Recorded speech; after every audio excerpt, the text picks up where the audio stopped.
4 ঘণ্টার একটি বৈঠক। এই বৈঠকে ইরানের পররাষ্ট্রমন্ত্রী আব্বাস আরাঘচি ও যুক্তরাষ্ট্রের বিশেষ দূত স্টিভ উইটকফ এক টেবিলেও বসেননি। ইরান ও যুক্তরাষ্ট্রের প্রতিনিধি দল আলাদা কক্ষে অবস্থান করেন, আর মাঝে দূত হিসেবে কাজ করছেন ওমানের পররাষ্ট্রমন্ত্রী। ইতালির রাজধানী রোমে এভাবেই শেষ হয়েছে যুক্তরাষ্ট্র ও ইরানের পরোক্ষ বৈঠক।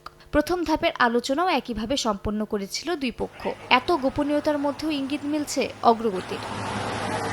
সামাজিক যোগাযোগ মাধ্যম এক্সে ইরানের পররাষ্ট্র মন্ত্রণালয়ের মুখপাত্র ইসমাইল বাঘেই জানিয়েছেন, বৈঠকে আগামী কয়েকদিন যুক্তরাষ্ট্র ও ইরান পরোক্ষ আলোচনার ধারাবাহিকতা বজায় রাখার সিদ্ধান্ত নিয়েছে। এবারের আলোচনা গঠনমূলক ছিল বলে জানিয়েছেন ইরানের পররাষ্ট্রমন্ত্রী আব্বাস আরাঘচি। দুই পক্ষই যে আলোচনা এগিয়ে নিতে রাজি তা নিশ্চিত করেছে ওমানের পররাষ্ট্র মন্ত্রণালয়ও।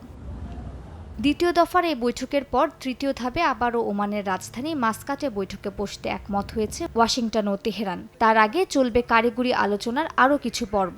তবে আল জাজিরার এক প্রতিবেদন জানায়, ইরান বেসামরিক পারমাণবিক কর্মসূচি চালিয়ে যেতে পারবে কিনা, নাকি ওয়াশিংটন যেমন চায় পুরো কর্মসূচি সম্পূর্ণভাবে গুটিয়ে ফেলতে হবে, দ্বন্দ্বের এই মূল বিষয় এখনও আলোচনা করা হয়নি। প্রতিবেদনে আরও বলা হয়, কূটনৈতিক গতি বাড়লেও যুক্তরাষ্ট্রের প্রতি বিশ্বাস বাড়েনি ইরানের। মালিহা সুহরাওয়ার্দী, সময় সংবাদ।